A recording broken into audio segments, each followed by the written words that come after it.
So I'm going to call to order the Town of Andover Board of Selectmen regular meeting for Monday, November 10th, 2025 at 7:01 p.m. And our first order of business is the Pledge of Allegiance. I pledge allegiance to the flag of the United States of America, and to the republic for which it stands, one nation, under God, indivisible, with liberty and justice for all. Item 2 on our agenda is public speak, so I'm just going to try to go around. And I'm going to start with Heidi.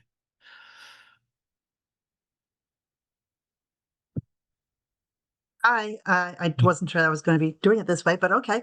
I'm here to serve as representative of the Norton Commission to talk a little bit about a proposal that we have. So I don't know where this sits or when I'm supposed to do that. So, but I said I would join, and I'm here for that purpose. Okay. We'll sit there and get to that, Heidi. So we'll just keep going. Diane Grenier?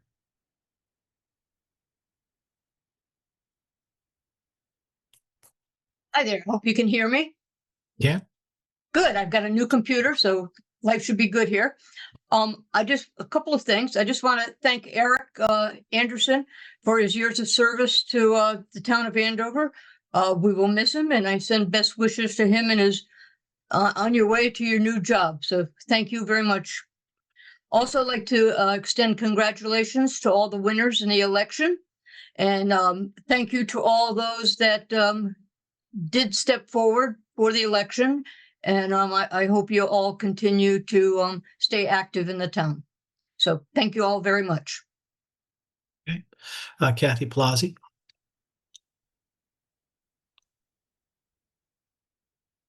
Good evening. The only couple of things I have is I want to thank all the candidates that won, and I want to thank all the ones that didn't win, but they should stay, join the committee, try hard, because who knows, there might be something else in a couple of years. So thank you very much for that. And lastly, I want to thank, of course, Eric Anderson for all he did to help us, especially our sustainable committee and all the other committees I worked on, like the Old Burying Grounds. Whenever we had something, a question, he was always ready and able to help us. And so we thank him very much.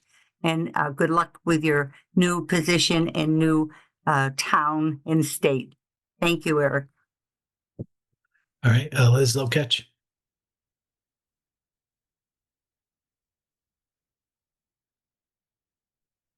There we are. I don't really have much either. I would echo the thanks to Eric and wish you well on your new adventure going forward. Thank you for all your help, and personally all your help with me lately. I appreciate it. All right. Ed Weingart? Hi, I'm here to speak out in support of Haley Proto, who's been running a program for kids after school on Thursdays at the community center. Both of my kids have been doing this program for quite a few months now, and it's been absolutely fantastic. And this is not, we don't need after school care for them or anything. Usually I just sit in the parking lot and wait for them to be done.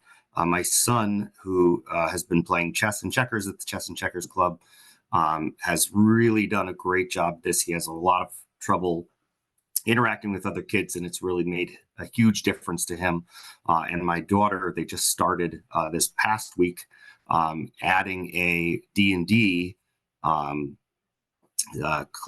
game, I guess it's a game, Dungeons and Dragons game, which she's absolutely in love with, and getting to not having to go to other towns' libraries, which is where we usually go for her to play, and being able to do that in town with her friends has been really, really excellent.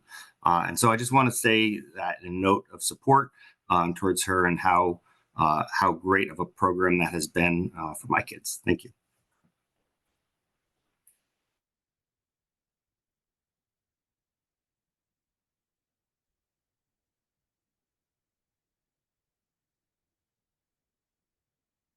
Jeff, you're on Zoom or on mute.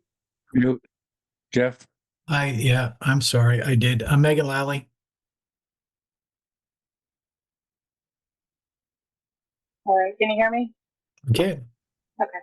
I want to echo Ed's comments. It's my understanding that the board may be voting tonight on whether or not to extend Haley's contract, and I would advocate for doing so if at all possible. She's been really expanding, in addition to covering when Tess was out, expanding the programs, particularly those for families in town.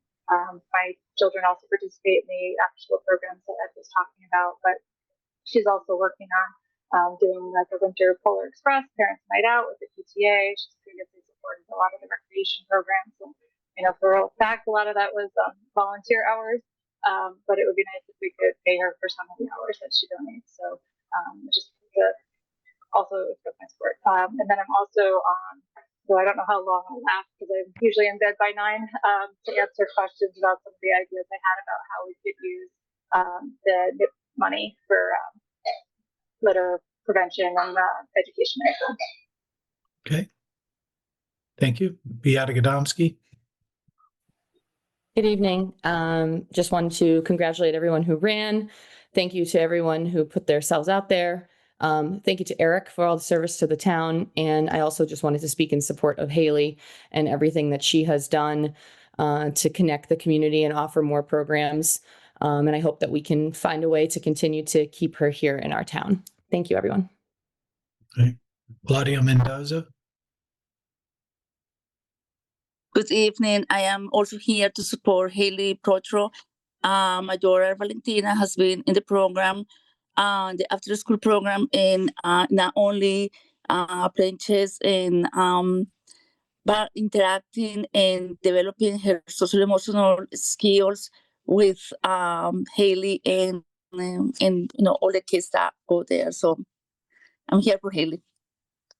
Okay. Marcy Miner. I know, thank you. I don't think right now. Leanne Hutchins.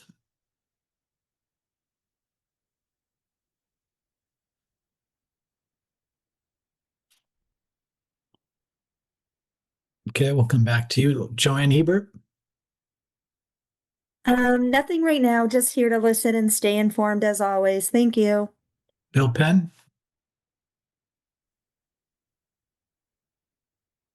Good evening. I'd like to, first of all, I read the article with the work that Kathy Palazzi has done with sustainability work in towns, sustainability work. So kudos to her for that and for trying to get us to the next level. Hope we can do that. Also like to support Haley Proto. While I don't have any kids involved with or have worked with her directly, I have heard from others, and not just those here, but others on the good work she's done. So I would support her being sustained and continued. Eric, thanks for all you've done for the town and specifically for the rail trail.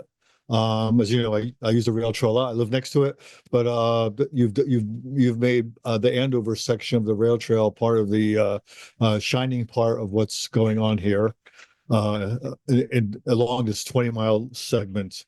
I'll close with one question. I've often wondered why our voting results aren't posted by the town of Andover, even if it's in just a draft format, that we have to find it on Andover Grapevine or some other Andover page, why the town doesn't, even if they're an unofficial draft, like the Secretary of State posts them, why we can't have them posted so they're more immediately accessible.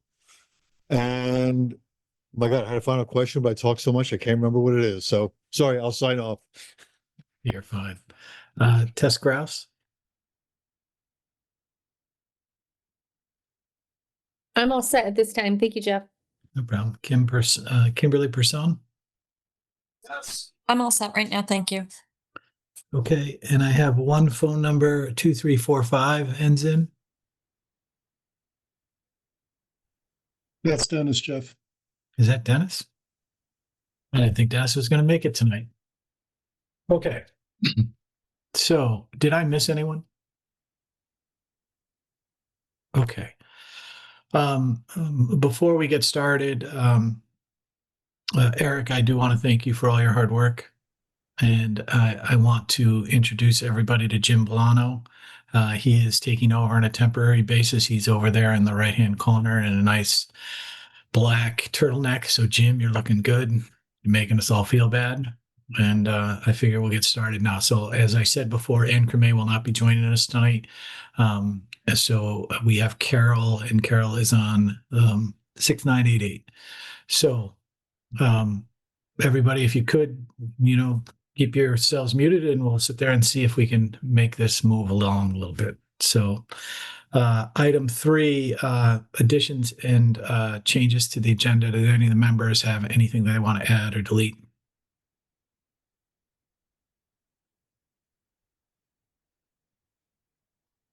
Carol, anything? Thing for me. Okay. Scott? Nothing, thank you. Jeff Murray? Okay. Then I'm good. We'll get started. So item 4, board and commission presentations. Eric, we don't have any? Or Jim? So we don't have- I haven't gotten any advanced notification of any. That's fine. I'm just clarifying. It's on the agenda. Gotta ask. Item 5, appointments. We've had some appointments that have been made. Number 1, Jim Bolano has been appointed as the interim town administrator, replacing Eric. Eric's last day is this coming Friday. So if you haven't gone in and talked to Eric and wished him well where he goes, take the time to do it. The next 5B is Eric Johansson. Eric's actually on the call. And Eric, I apologize. I didn't give you a chance to talk, but I'm going to give you a chance to talk now about your first few days at Public Works. So Eric has been appointed as the Director for Public Works. So Eric, thank you. Welcome to Thank our you. meeting. So, It's definitely been interesting. I don't know if any of you guys know my background a little bit. I got over 35 years of public works experience. My first public works, I was in East Hartford for 13 years. I then came out to Coventry for 22. I've done just about every job you can think of in public works.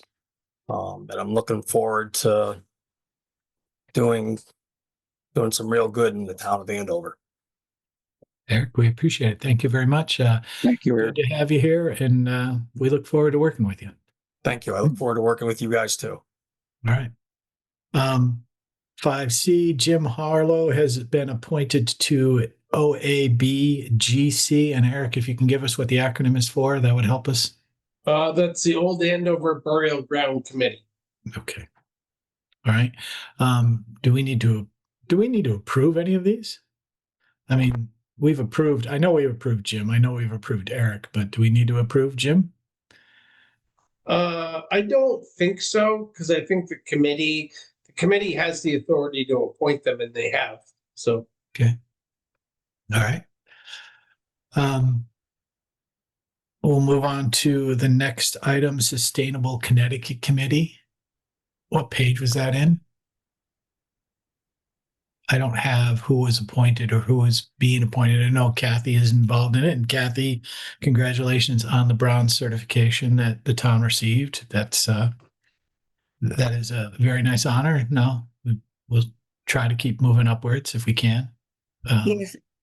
Jeff, also, may I just say that it was my era. We had a death in the family, and I was not able to send to Kate as I had intended, because I need to have my committee reassigned, that they can be on for the next year until, I guess, June of next year. And I want to make sure that they're on there. And the people I'd like you to thank is the Elaine Bucard, Mike Burke, and Michelle Loren, and also Mike Palazzi and myself. Okay, so I'm assuming those are all the new members or the existing rolled over members? They are, yes, all of it, yes. Okay, so if you could repeat that again. So it was Elaine Bucard, Mike Burke. And Michelle King, I think it's King Loren, Lorentz. Okay. Can you actually do a favor for us, Kathy? Can you put the names in an email and get those to Kate? We'll get those on the next meeting, and we'll I have did that. information posted. I did that this morning. Okay, And no problem. We'll get Kate was very busy. yeah, we'll get that information posted. Thank you. Yep, thank you. And then the other one is 5E, Bill Penn, Hop River Trail Alliance. I don't remember us voting on that. I know Eric had requested that someone be appointed to the Hop River Trail Alliance. I'll make a So motion. you have not appointed anybody to that. Yeah, I suggested Bill would be a good representative, but you're certainly free to pick whoever you so desire. I was actually going to make a motion to appoint him right now, if you don't have a problem with that. For sure. Well, let's actually ask this. Bill, are you okay with joining the Hop River Trail Alliance? Yes, I am. I was basically the second person. If Eric couldn't show up, I could be the representative before this, but I would be happy to take the lead now. All right. So with that being said, I'll nominate Bill Penn to serve on the Hop River Trail Alliance on behalf of the town of Andover. Seconded. Jeff Murray has seconded. Does anybody have any discussion related to the Hop River Trail Alliance and having Bill be seated? Okay. And I'll call for a vote. Carol Lee, Aye. Jeff Murray, Aye. Scott Person. Aye. Jeff McGuire, aye. So 4-0. Bill, thank you very much. Appreciate you stepping up for that. All right, we'll go through item 6, resignations. We had a resignation from Tom Reason for the old Andover burial ground. Roberta Doherty has resigned her position as the assistant to the assessor. Megan Lally has resigned from the Economic Development Commission and the Rec Commission, and Kim Hawes has resigned from the Rec Commission. Am I missing anything, Eric? No, you're not. Not that I'm aware of. Didn't we get a letter from Mike Birdzo? Say that one again, Scott. Mike Birdzo?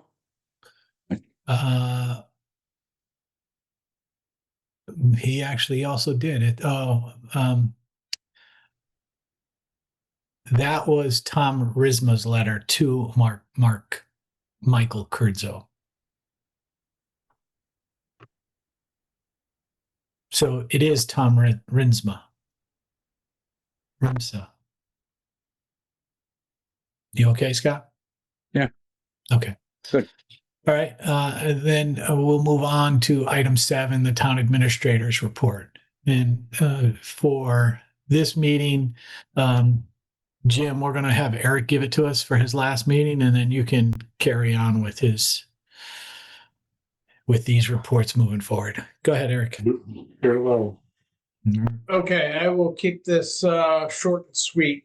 The Bunker Hill Bridge project, the last of the concrete pours occurred last Friday, which is excellent news. Next up for that, 7 days after Friday, they can put the waterproof membrane down and travel on the bridge. So the waterproof membrane has to go on. The deck rail has to go on. It's got to be paved. That's scheduled for November 20th at this point. And then some drainage needs to be installed on the sides. So the contractor's still hoping to bring this in by the official date of closure, which is November 29th. So the bridge should be back open by December 1st, as long as the weather cooperates over the next week or two. So that's Bunker Hill Bridge.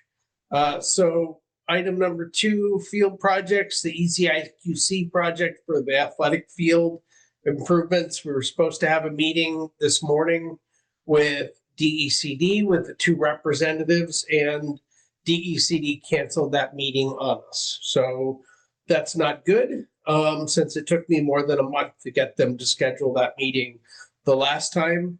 That is going to have some negative repercussions for the town, because we are likely not going to be able to go to contract now without this meeting until after the December 5th deadline, where we're going to see a price increase for the playground. So I don't know what to do about that at this point. It's certainly unfortunate news. But, you know, that's the problem with dealing with state agencies. So you've already met Eric, so I won't discuss item number 3. And I want to talk a little bit about the Long Hill Road Bridge replacement. So that is still scheduled to begin April 1 of 2026. You know, and along with that will be the temporary traffic signal at Hendy Road. So traffic will be able to move moderately well while the bridge is being replaced. Prior to that, we have gone out and the town has picked, or correction, the town plus DOT's committee has picked the construction inspection services team. And you're using SLR, which is the same firm that we hired for the Bunker Hill Bridge, who've done an excellent job for the town.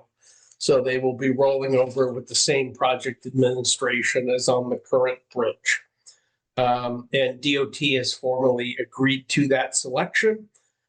So that's out of the town's hands. Somewhere around November 25th, we will be going out to bid for the bridge, the actual company to build the bridge. You know, so with a little luck, right after the first of the year, we will have the team selected, the bridge company selected for that, and be on our way with that. So that's good news. In the interim, Public Works has to take down a series of trees that are located in the utility right away, right next to the existing power lines. And that hopefully will be done in the next couple weeks. And it will be Eric's decision whether they do that internally with Public Works or whether they farm it out to Distinctive Tree Care or tenant. But that needs to get done as soon as possible so we can start moving the utilities so it doesn't delay the projects. Town hall operations are running fairly smoothly. I am transitioning right now, and I have been for a little over a week, to Jim Bolano as the interim town manager. We've got him fully set up with the bank account as the global administrator, number one. So he has ACH privileges, full access to the bank accounts, and is the signer on checks for both the AES and the town. So that's good. As far as other offices, Roberta Doherty has been sworn in and is now the town clerk. And Lauren Person appears to be willing to stand for a period of time as the assistant town clerk, still working out what that arrangement will need to be. We will need to go to advertisement pretty quickly for the assistant assessor position, pending any decisions relative to that. And part of that question should be a discussion about who fills the role of social services once Roberta is fully transitioned to the town clerk. Finance office, I included in the packet a proposal from Cheryl Miller. If you want to consider that until such time as the board or somebody finds a new treasurer. You have the blight enforcement report in the packet. In terms of town engineering, our engineer from Nathan Jacobson finished the easement mapping for the bridge replacement on Lake Road near Basola.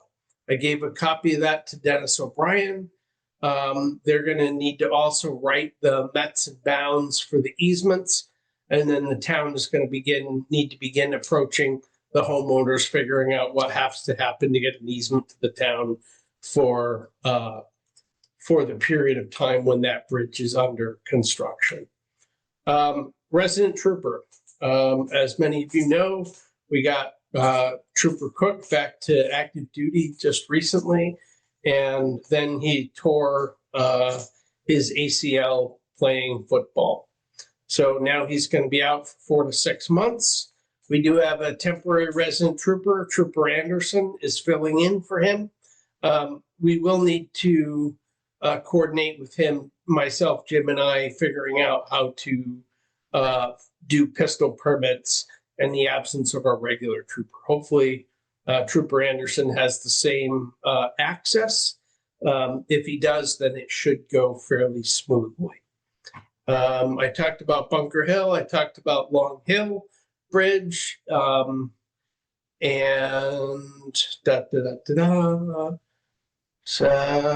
capital improvement. They did approve at their last meeting the building and grounds CIP. So they approved it with minor changes. I made those changes, and now that is on file. So that's basically everything I have for a report, unless you have questions for me. Electrical is done at the new community center right now. What are the next steps? And did you go over them with Jim? Can you repeat that question, please? The electrical work just got finished at the community center, right? Yes. So what are the next steps? And did you let Jim know what our next steps were going to be for the community center? yeah, so I did talk to Rick Wilson of MyTech today. He's supposed to come back in and fully commission the dishwasher, because now that is fully wired and plumbed. I just want him there when we fire that up. And I also asked him to come back and figure out what he had to do to insulate the waste plumbing. One of the issues we discovered when we cut a hole in the sheetrock to do the electrical work is that the pipes were so cold because the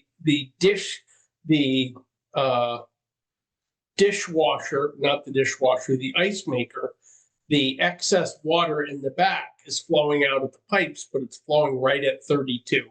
So it's condensing on the pipes, and it's causing a little bit of dripping onto the insulation. So the insulation in the ceiling of the basement is wet. So I've asked him to address, hang on a second. Sorry, had to get my light back on. I asked him to address that and insulate the pipe and then come in and do the dishwasher. So in terms of immediate projects, those are the next two steps.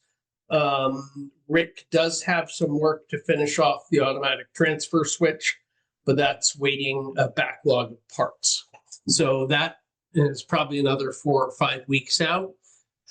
After that, the next big project up would be doing the hood, but I also recommend doing the hood at the same time you do the fire alarm system for the building, because there is currently no fire alarm in the building. And I really don't think you should be using a heavy combustion appliance without an alarm system in the building, in a building designed for seniors and people with limited mobility. So that's my take on it. Those are it in terms of projects and next stuff coming up. Thank you. Anybody else? Jeff Murray? Curly? All set. All Okay. set. Thank you. No problem. All right. We will move on to old business. And so items 8A we've already discussed. Item 8B. Is there any update on the finest? Have we gotten any new applications or anybody that's put up any new individuals? Eric, has it come through? No. No? Okay. Anybody have any discussion on Andover's finest? Okay. 8C, the status of the veteran fields improvement. I know, Eric, in your report, you sat there and told us about the individuals that were the bidding process and how that worked, but where are we at with the project? Just a brief, like, so we're kind of at a standstill. I had asked about 6 weeks ago that we be allowed to combine the two funding sources into the same project. And sent them a proposed finance schedule for both projects included in one, and asked for decision one way or the other, whether we were going to be allowed to do it, or whether we were going to have to do it as two separate phases and just put out two contracts to the contractor. I've been struggling to get DECD to give me a response one way or the other.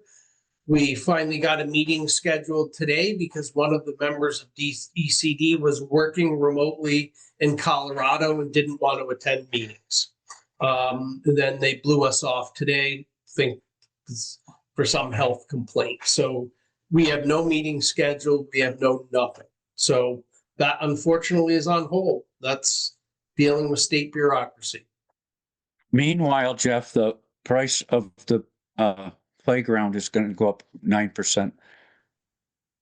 Yep, it's going to be a hit. You're going to have to shrink the playground. Eric? Yep. Let's talk about that tomorrow. How about that? Fair enough. Okay. Excellent. 8D, the AES renovation bathroom project. Do you have any additional information, Eric? I do not. Okay. Jeff, Valerie reached out to me November 1st and said they wanted to review the drawings. And I asked for copies before the meeting, and Valerie responded that she had to get approval from Caitlin, the chairwoman of the BOE. We're into the 10th now. I still haven't seen any drawings, so that's pretty much where we're at. There was supposed to be a meeting to review, but it hasn't happened yet. Okay. There's a Board of Education meeting on Wednesday. We'll sit there and see where they're at. 8E, the NIP program request for expenditure. Okay, so Megan Lawley is on this call. She was the one that approached me originally with a proposal to be labeling all the drains, as he's done in a lot of communities, and I think she can speak to it. Okay, Megan? Sure. Yeah, so I had listened to one of the meetings a while back where you guys were talking about the funding and had looked into it and what the state has on its webpage for how it can be used. And it seemed like it had to be relatively tied to pollution, which makes sense.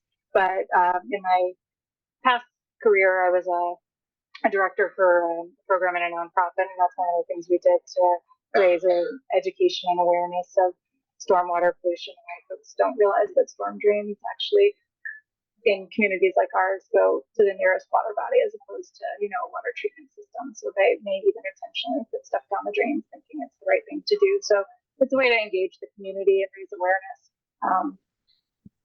So I'd be happy to help implement it if it's something the town wanted to pursue. And I have touched base with Cub Scouts. They'd definitely be interested. And I'm working to connect with Alcoa and Alma. But I think generally the lake community would be supportive, especially if there's no cost that they have to incur. Okay, so what we'll do, Megan, is maybe sometime you and I can connect and get some details as to what the program potentially would entail, and we can come back and present to everybody. But let's sit there and see what we can do related to that. But thank you very much for that. And Eric, those dollars have been put into which fund? I think they're right now sitting in the CART program account, but they're not being spent out of CART funds. They're just sitting there. Okay. All right. Okay. Let's sit there and revisit that at the next meeting with maybe an understanding of what the project would for the money that's available, what the project will get for us. So Megan, I'll get with you after this meeting and we can exchange emails and get some things written up. Okay. Good. Yeah. All right. Thank you very much. 8F, the NECOG animal control cancellation. Where are we at with that, Eric? We're not anywhere. Jim and I had some discussions about that, and he's got some ideas about some potential town combinations we could make. It's not something we want to do on our own, certainly, and retake that on as a town. We desperately want to combine with somebody else and just pay somebody as a shared service to deal with it, given the change in regulations. Okay. Did you have another town in mind? I have a couple actually, but let's see how it pans out before we see if they're even open to it. Jim, if you could sit there and investigate that, that would be helpful. Just sit there and report back to us and let us know if someone might be interested in assisting in that shared service. All right. Okay. 8G AES transportation. Is this the issue related to the school bus? Yes, primarily. So I put my correspondence with Val in there. My personal suggestion at this point is they don't seem to be very happy with the proposal. And it certainly hasn't been beneficial to the town. That's okay. So we should simply cancel it. Let's sit there and move to what the next issue is. Do you have any other issues related? I mean, I understand the school issue and I understand we spoke about it and I understand where we're at. Yep. We will sit there and deal with that issue. That's it's Sure. not even something that should be at this meeting, to be really honest. So, but is there anything else related to AAS transportation that we need to discuss? Not that I know of. Okay.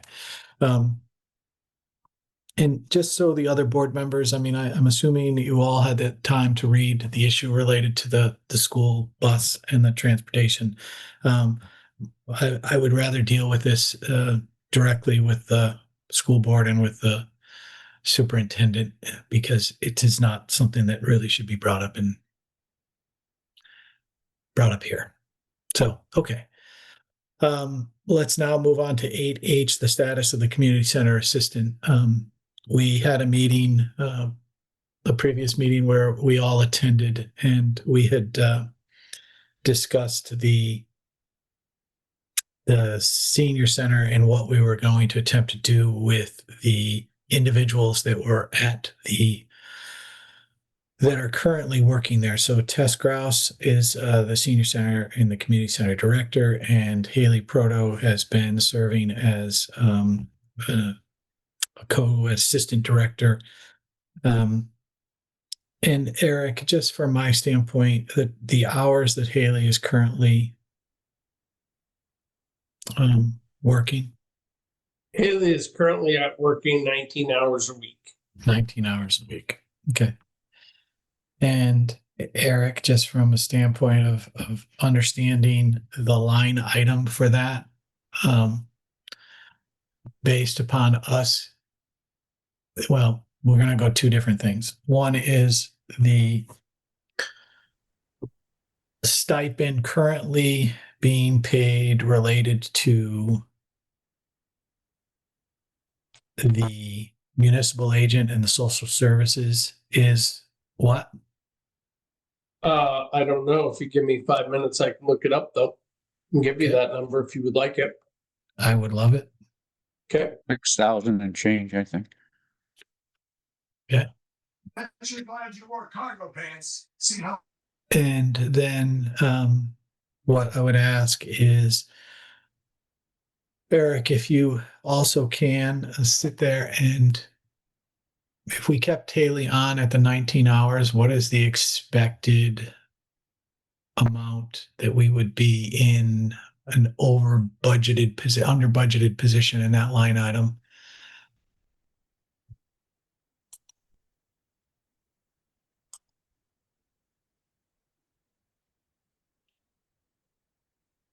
Andover Senior Center, senior citizens.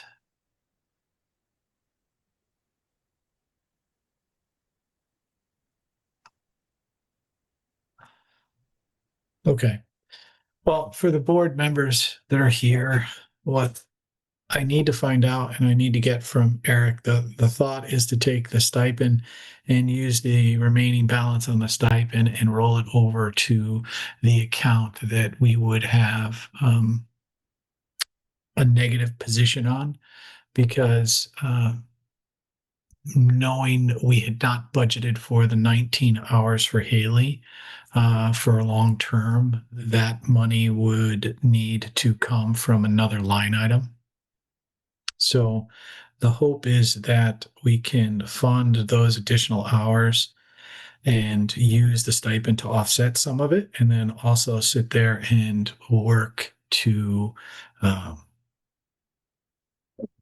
generate some additional funding so that we can offset Haley's cost, because I do think it's beneficial for us to sit there and keep both the individuals there. And the Jeff, other, just one quick question. Is Linda Derrick is still doing this transportation, right? she is doing the transportation, yes. So those numbers should probably be added to the line item. Absolutely. I mean, you have Linda probably coming out of the transportation line item, and we need to ask that question to Eric.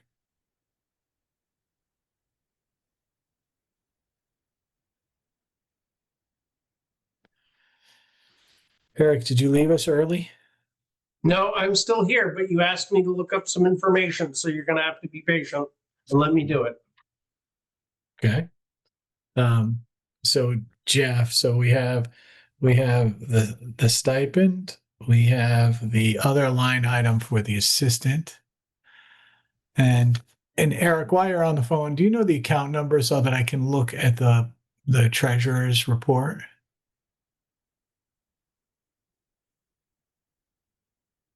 Community center. There we go.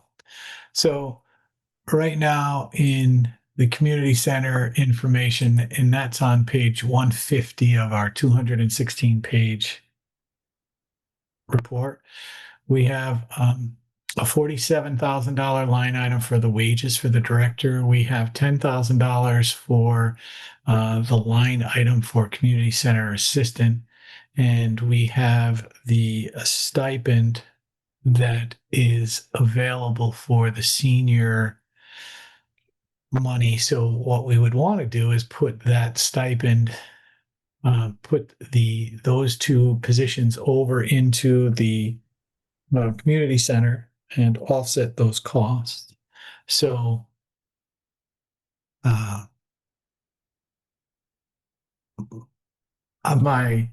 assumption is that we're going to be somewhere in the range of $15,000 to $20,000 over budget on that line item. And we have to determine if we're willing to sit there and do that for the benefit of the community center. So I am personally in favor of doing it, but And you know, our discussion, Jeff, is if we engage the Board of Finance and come up with a way to pay for it, I'm fine with it. Just so everyone's aware, I did reach out to Liz Lokech and Bill DeRosiers before the election because I wanted to make sure that I reached out to both sides of the board. And I told them both what the thought was, and they both understood that we would be coming back to them looking to transfer funding from one line item to another line item at the end of the year. So, the worst case scenario would be to take it out of contingency. That wouldn't be my intent. My intent always is like this year we were somewhere in the range of about $100,000 under budget on the town side. So we would have been able to move it from one line item to another. So I did reach out to Liz and I did reach out to Bill, being the two people that were on the board from both sides of the Board of Finance aisle. And they were both made aware, and neither one of them, and Liz is on the phone, Liz wanted to make sure that we didn't overspend it by too much. And our goal would be not to, but I think it would be appropriate for us as the Board of Selectmen to deal with making sure that our seniors and that community center is used and everyone gets the appropriate service that they need to from the town. So, Eric, did you have some numbers now that you popped back on for us? Sure. Currently, the stipend is $6,100 annually. The deficit, if you take the wages at the current rate for Tess Grouse, Haley Proto, and Linda Derrick all. Linda Derrick's can be absorbed with the driver dispatch salary because our driver's hours are low enough right now that we can just treat her as an additional driver because her pay rate is basically the same as the driver's. It leaves us a net cost over budget of $16,708 annually. Okay. That is an amount of money that I'm willing to sit there and go figure out where we can pull it from other budget line items. I think it's important to the community that we keep the staffing levels that are currently being dealt with at the community center there. And Jeff, since I'm going to all the Board of Finance meetings from now on, I know we'll be able to work with the Board of Finance on this one. Okay, let's get it on their agenda and then let's have them all discuss it and send back a favorable vote then and figure out how we're going to pay for it. And I'm fine. So, first of all, if you just took it from the public works salary line item, remember you went 3 full months without the 2 highest paid employees at Public Works employed because of employee turnover. So there's well more in that budget in salary than that value. There's enough in the Public Works supervisor's line alone to pay for it if you wanted to take that out. Well, I understand where Jeff's coming. So, But that's not our decision. That is the Board of Finance. I understand. And what I'm going to do though is because I told the members of the at our last meeting that we would vote on this. So I'd like to make a motion that we approve the continuation of Haley Proto's contract till the end of the fiscal year 2025, 2026, or till June 30th of 2026 at the current compensation levels, pending the approval of the Board of Finance at their next regular scheduled meeting, which is 1 second. I gotta look at my calendar. November 19th. 19th. Second that, Jeff. Can I just ask a quick question? Is there that 15,000 in the town administrator budget? Is that going to be used, the project manager? Because I didn't see that anything was used on that. So that could that potentially be part of the money? Absolutely. I mean, what would happen, Carol, is we would sit there and look at lines that are under budget. And then come April, we would sit there and send a transfer request to the Board of Finance. What we were trying to do and what Jeff Murray recommended was that, we reach out to the Board of Finance and let them know that this is coming so that we're not just surprising them at the end of the fiscal year saying, hey, we decided to do this. And I have no problem with the other members of the Board of Finance being made aware of this and voting on it. And they're not going to be able to vote on anything other than understand that we're going to send them a transfer come April of 2026 because we anticipate being over budget on that line item. And Carol, we can use anything. I think they can make a motion where to take the money from. That's what I'd like to see. So that money's earmarked till the end of the budget season. The $15,000, Jeff, is going to be used for the veterans improvement, the engineer for that. It was already Christine Rendazzo, the engineer. Yeah. She's going to be using that. She's going to be overseeing that. Yeah. And so you're going to use the full 15,000 for that? It was earmarked for that. was earmarked for it, but it was based on an hourly rate. And I think when we sat there and approved of that, the hourly rate was from Jeff Murray's perspective, being an engineer, was reasonable. Because I believe that's an hourly Okay, and rate what was contract. that? What was the hourly rate? Eric, You I don't remember? have it. I mean, Eric, do you have that? I don't have it off the top of my head. I would have to look that up. Never mind. I just found it. I was looking it up. 100 an hour was what it was figured out to be. Okay. Is what it was moved for. Scott moved for that, for the 100 an hour. Yeah.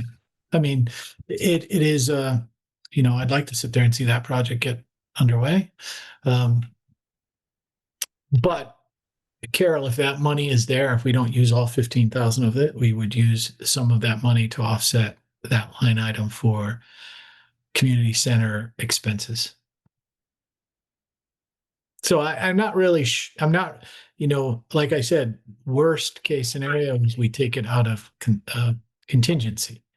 We don't want to take it out of contingency. The hope is that we have other line items such as the public works salary line item where we can move funding from.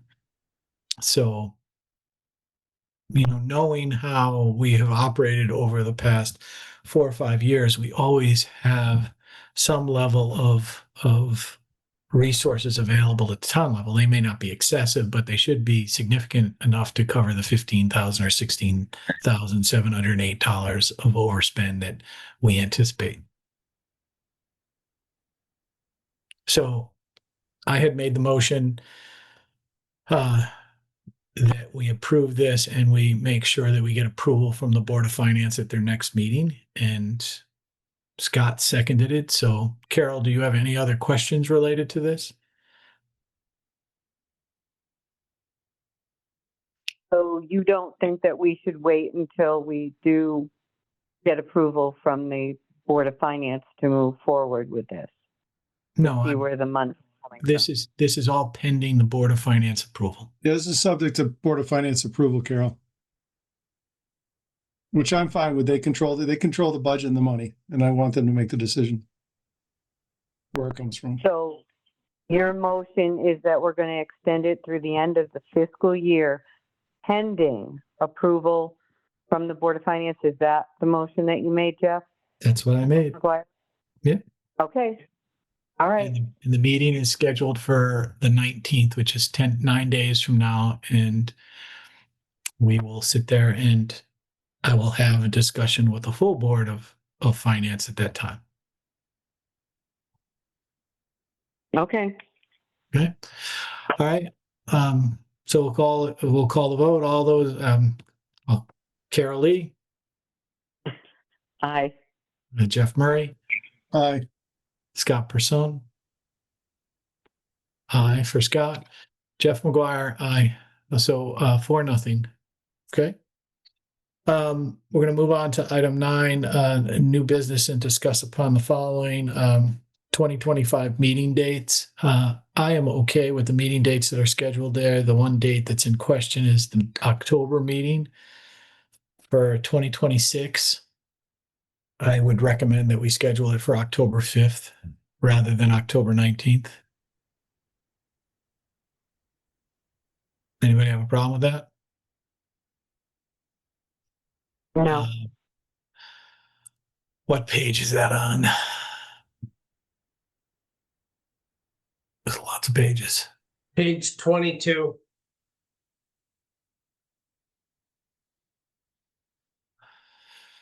Page 22.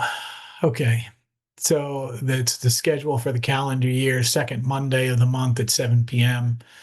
The only one that fell on a holiday was the Columbus Day of the 12th of October 2026. So I would rather it be scheduled for the first Monday of the month, which is October 5th. Anybody have a problem with that or want it to be scheduled for the 19th? I am flexible. I'm good with the 5th. Okay, Scott? Good. Jeff? Okay, so I'll make a motion that we approve the proposed 2026 regular meeting dates as outlined as the second Monday of each month at 7 p.m., with the exception of October of 2026, with the meeting being scheduled for October 5th. Second. Seconded by Carol Lee. Further discussion? Carol, how do you vote? Aye. Jeff Murray, Aye. Scott Person. Scott You Person. can't hear me, Jeff? No, for some reason, when you try to say "I," your microphone doesn't work. So Jeff McGuire, aye. Is everybody else hearing him, or is everybody missing him? Say aye. Didn't hear him. There you go. Okay. Coming in late. Comes in late. So there's a delay, and I don't hear the aye. So okay, we're good. Item 9B, the status of the treasurer proposed contract discussion for alternate. We all received that. I would personally like to. I'm planning on being in the office on Wednesday. I would like to sit down with the treasurer and talk to her about what she's proposing. I honestly believe that we should, at a minimum, keep her engaged through the end of this fiscal year audit. But I would like to discuss with her personally her recommendations and what she's looking for as far as an opportunity for 2026. I don't know if anybody has any. Carol, if you have any color you want to provide to that.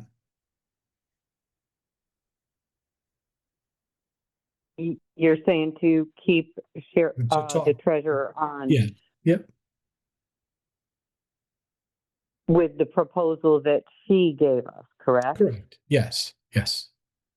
But you're going to talk with her, you said, on Wednesday? No, I want to talk to her. I want to talk to her on Wednesday, but if somebody wants to sit there and vote or somebody wants to discuss the proposal, I have no problem. I don't know how everybody else feels. I think maybe you should talk with her on Wednesday just to see. Okay. Well, then let me do that, and then we'll talk about the.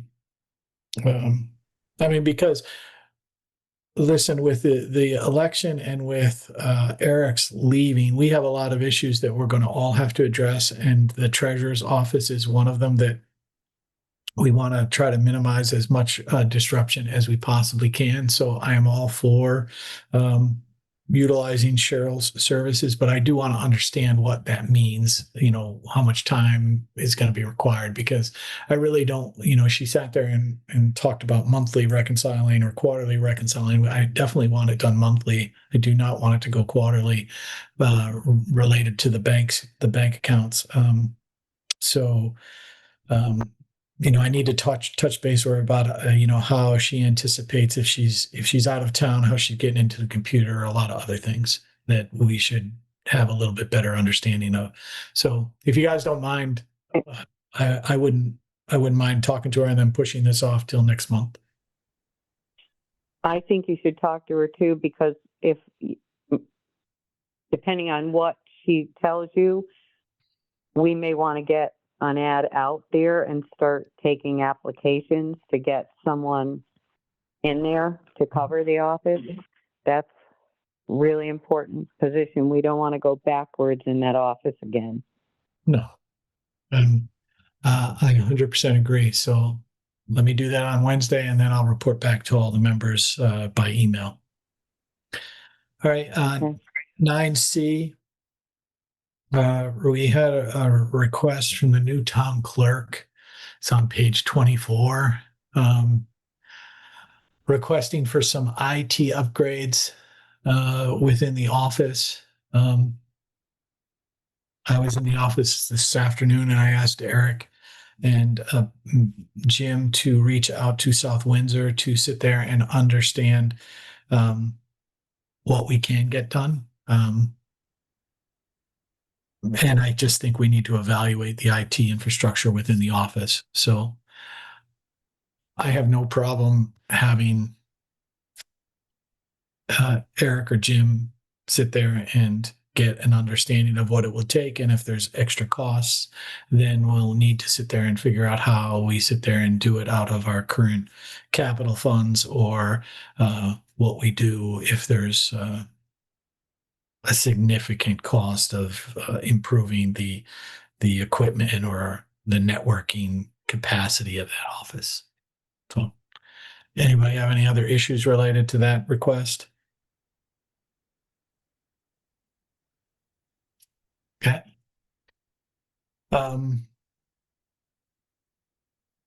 A 9D, the acceptance of the section 5310 grant. Eric, do you have some update on this issue? Sure. At some point, this is going to have to go to a town meeting because it requires a significant town match. However, you have about another week to submit this form. So what I would suggest is the board authorize you to sign the form, and then you schedule a town meeting to get that ratified. Okay, just so we do it in public, how much is the anticipated grant for? It depends on what exact vehicle you select. Okay. So if we select the biggest and the best van, or the van that we need, what are we looking at? Well, give me a range. Yeah. Somewhere between $75,000 and $120,000. Okay. And if we went to $120,000 for a van, what are we looking at for a match? 20% of the total? Correct. So somewhere in the range of $30,000? Maximum, yes. Max. Likely less than that. Yeah, maximum. And the charter requires us to go to town meeting at what threshold? I don't know off the top of my head. Okay, so the town meeting would be determined by the threshold required. Carol, do you have a number for us on that? I don't right now. Okay. I don't. I'm sorry. That's fine. I mean, so depending upon the vehicle we pick will depend upon what we need for a town meeting requirement. I'm just saying, I'm not asking for any, I'm just trying to give the public an understanding of what we're talking about. So if we had a $120,000 vehicle, 20% of that cost would be $24,000. We could potentially have a town meeting related to that grant cost. Okay. Listen, I'm going to say, make a motion to authorize the first selectman to sign the acceptance certification document for the section 5310 grant for a new senior van. Second that, Jeff. Scott Person seconded. Further discussion? Although, Carol Lee, Aye. Jeff Murray, Aye. Scott Person, Jeff McGuire, aye. That was 4-0. Okay. The signatures, they made a big deal of the signatures on that thing, and you're gonna be signing it, Jeff? Yeah. Yeah.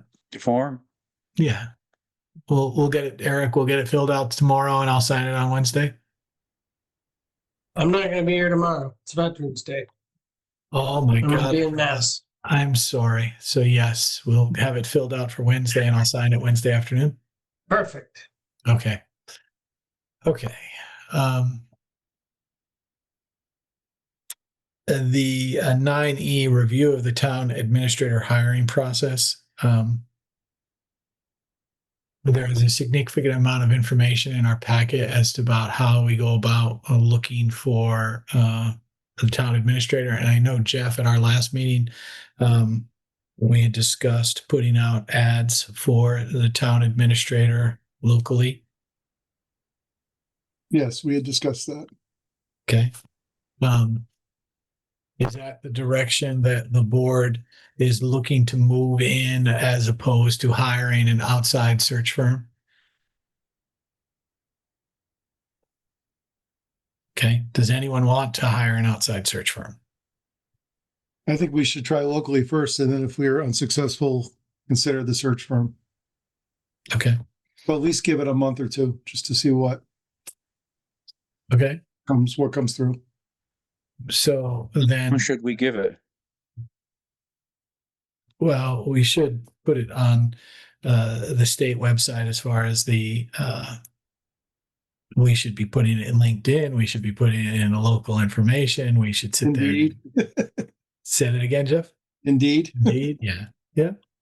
LinkedIn jobs. There's tons of places we can put it. All right. The municipal web postings.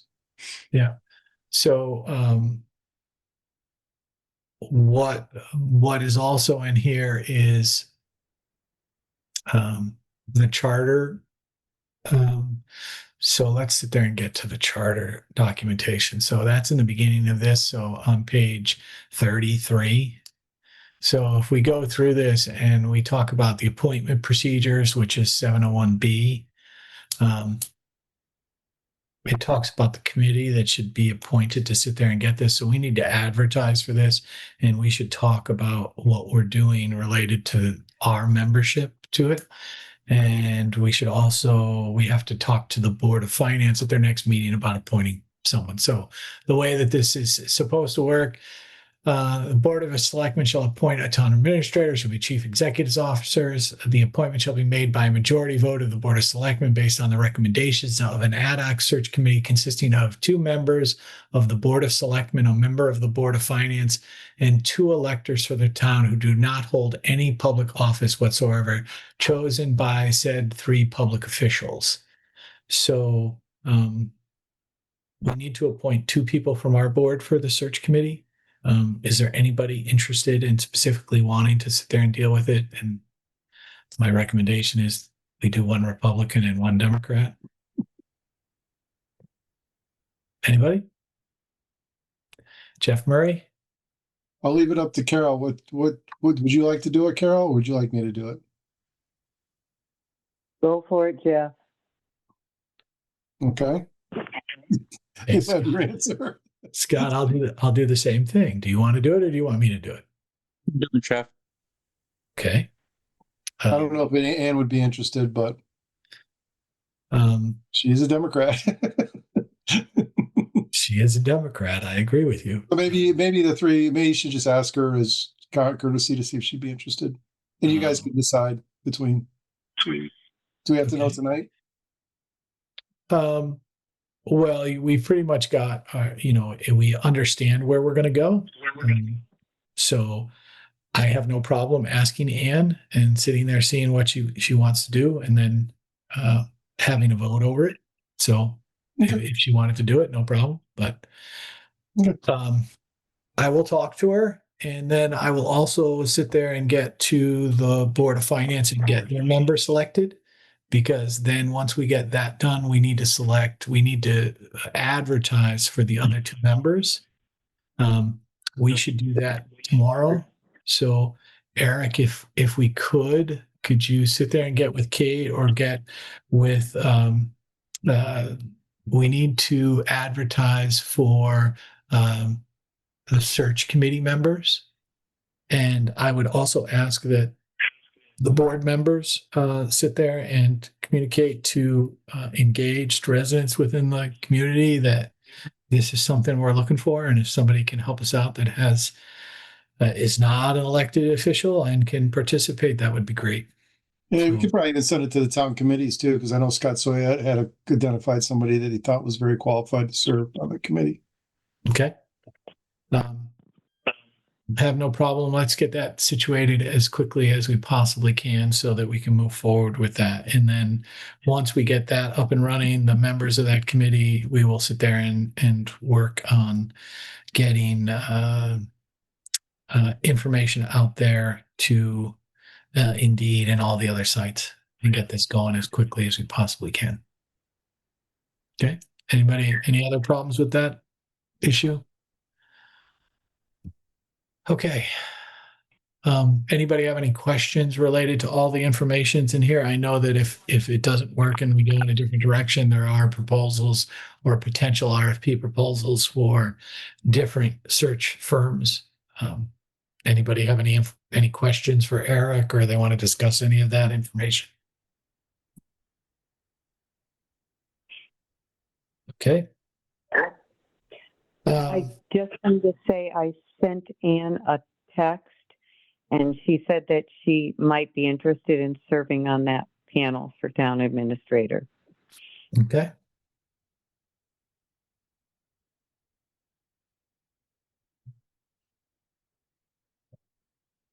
I will call and talk to Ann tomorrow when she gets home, and we'll sit there and see what we can do. Because then my question is, who votes? The 3 Democrats or the entire board?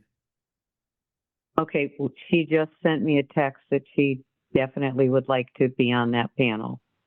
Okay, so now I'm asking the question: is it the 3 Democrats that are voting? Because if it's the three Democrats, if it's the 3 Democrats that are voting, Scott, how do you vote? I vote for me. How do you vote? For you. Okay. But wouldn't it be the whole board that's going to vote for the 2 that are going to serve? Whether it's a Republican, I mean, I would think it would be the whole board would still vote. I mean, you suggested that one is a Democrat. Okay, and I'll one tell you is what. Republican. Let's Can we do this next meeting? Can we do this next meeting? Because we're gonna have to still go out to the Board of Finance. We're still gonna have to advertise for 2 people at large, and then we can appoint everyone at the next meeting. Right. So we're going to put it off for 30 days. Point of order, you guys don't get to choose at the next meeting. The 3 people, the 2 people the board nominated, and the 1 person, the Board of Finance pick the other 2 per the charter. That's not a Board of Selectmen decision. Yeah, no. We understand. We just need to I understand that part. But the issue is, are we going to wait 30 days to sit there and do this? So, I sit there and I go, just vote. We should pick the members of the Board of Selectmen tonight. Vote on me first. Go ahead. If one of you 2 doesn't vote for me and you vote for Ann, then Ann will serve. If one of you votes for me, then I would be the other member of the board, the committee. So, Jeff, do you want me or Ann on that committee? I would like to talk to Ann first before. I mean, she said she wants to serve kind of in the middle here. I really don't care who it is. I don't. That's what politics is all about, my friend, and you know it. So, do you want to vote for Ann to be on that committee or me to be on that committee? Well, you didn't ask Carol how she's voting. Okay, Carol, how would you like to vote? Are you going to vote for me or are you going to vote for Ann? I'm not kidding you. This is how silly this is. No, I understand. Okay, I don't know. I would like to see a woman. I don't want to be the person. I can't do anything right now, so I don't want to be that person. But I would like to see 1 woman from the Board of Selectmen and 1 man. Do you know what? This does not have to be a Democrat and a Republican. I would almost yield my position to Ann. And it could be that we would have a woman on the board and we would have Jeff. And it's settled. Because I was already on the hiring committee for the public works supervisor. For 2 people. Yeah, so we just did it. Yeah. Beth McGuire, you're it. It would be worth it to be somebody else. So I would actually have Ann take my place. And that way there'd be a woman on the board, on the selection committee. If that's okay. It doesn't have to be a Republican. It doesn't have. It's okay. I mean, listen, it is And I was on the last town administrator search committee. We will need to make sure that we have a very strong non-elected official individuals on that board. Yep. All right. So somebody make a motion to appoint Ann and myself on that committee. I make the motion to appoint Jeff McGuire and Ann Cremay to the town Administrator Search Committee. Second that, Jeff. Okay. Further discussion? Just a quick question. What are you going to do in terms of the advisory screening and review committee, which the charter requires? Well, isn't that what this committee is? No? So you're telling me we need. So another you've committee? selected your two members of the ad hoc search committee, Yeah. right? But you're also supposed to have an advisory / screening review committee.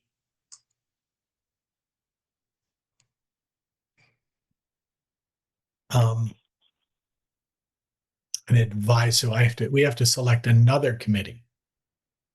So what's that? Well, you would What's have that? to recruit that committee because per the charter, the selection process will include a screening review committee made up of incumbents from other towns in similar positions to determine qualified candidates. So what this is saying is if you're not using a professional search committee, then you are supposed to be using other town managers and administrators as your advisory / screening / review committee. Correct. That's what the charter says.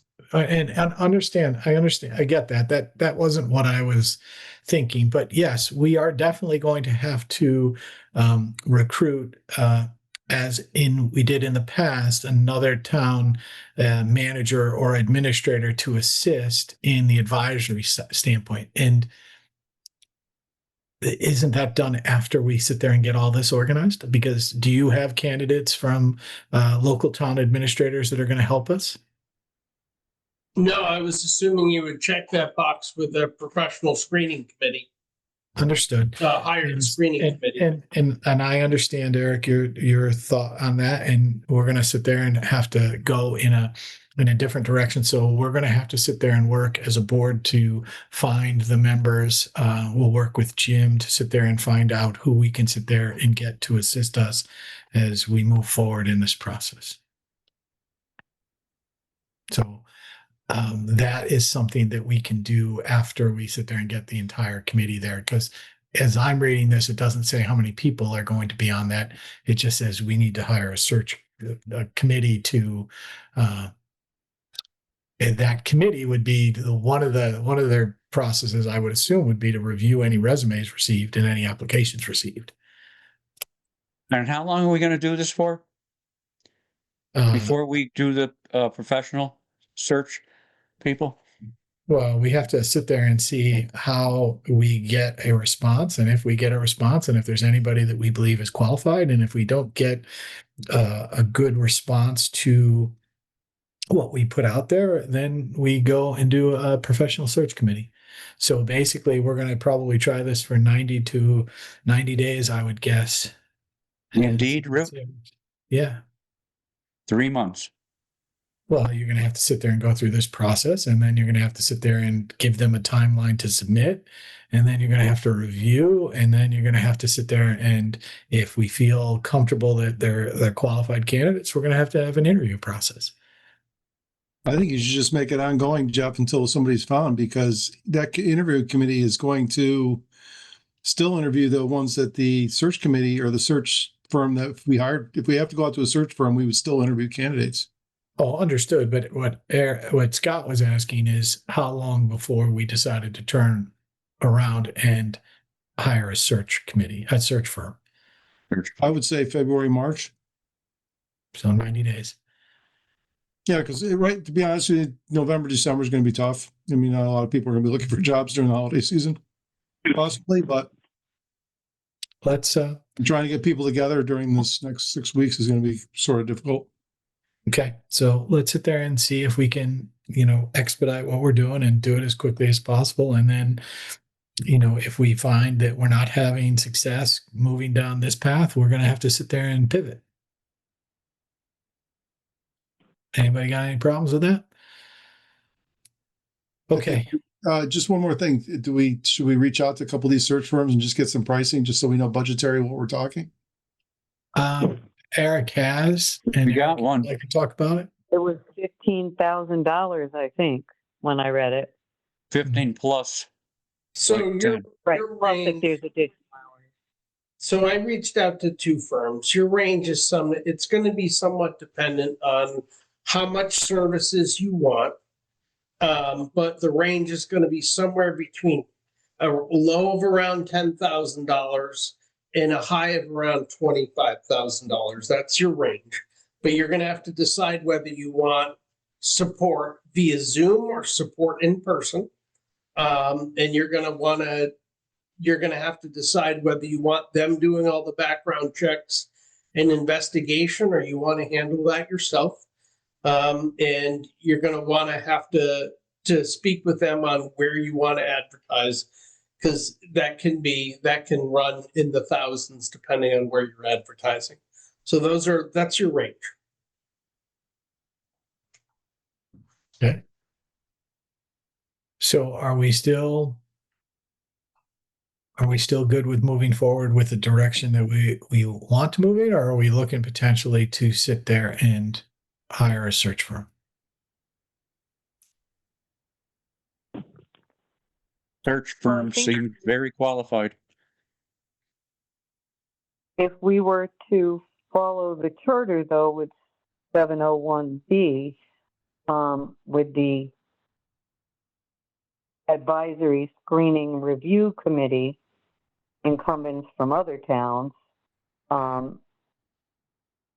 just, I would say put it out to take the applications, like Jeff said, and then,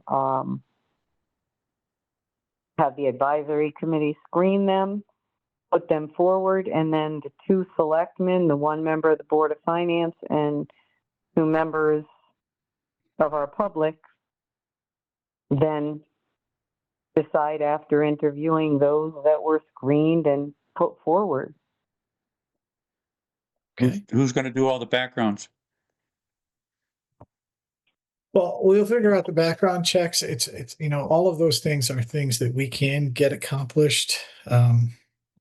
It's more a question of what you're looking at doing. So I would rather, if the goal is to sit there and do this, let's do this for 90 days, see what we get for applicants, and then move on as quickly as possible. I don't want to be wasting time. If we have to pivot and go to a search firm, it's going to delay us. We're going to be out another 3 months before, because I read I was looking at their documentation, and they did have a timeline as to what it would take for them to sit there and get potential candidates. It was another 3 months. Yeah. So if the goal of the board is to sit there and do it, I have, obviously if we sit there and go to the search firm, we have another $15,000 expense. If we do it this way, we probably still have another $5,000 expense. So what's going to end up happening is we're going to spend $5,000 to do it this way, and then we're going to sit there and potentially pivot. Hopefully we could find a qualified candidate that we can all agree upon and get them hired. But these search firms are no magic bullet. They're just going on the web and looking for resumes, and they're advertising. That's basically all they're doing. It's not rocket science. We're paying a lot of money for that service. Okay. And I have no problem supporting this direction. We just need to do it quickly. I don't want to waste any time. Right. Because I'm concerned that we do pivot and we have trouble finding candidates, that we have to now go to a search firm, and we've delayed our permanent replacement. Okay. All right. So we have appointed the two individuals from the Board of Selectmen to the committee. We need to sit there and get a member from the Board of Finance appointed at their meeting, and then Jim and Eric, if you can, anybody that you can identify as an existing town administrator or town manager that would be willing to assist us to evaluate resumes and applicants. That would be great. Okay.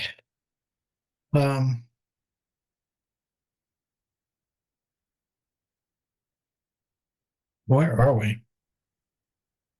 9F, a review of the senior transportation garage status. Eric, where are we at with that building? I know that's in our packet. So I gave you the revised structural plan in your packet that starts on page 115. We did not make it in the packet, but he did provide a revised cost estimate, which I have not even read.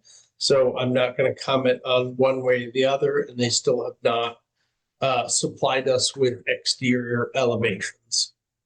Jim and I did meet with the contractor on site to answer a series of questions that he had, but we don't currently have a proposal, that I think you should be voting on at this point.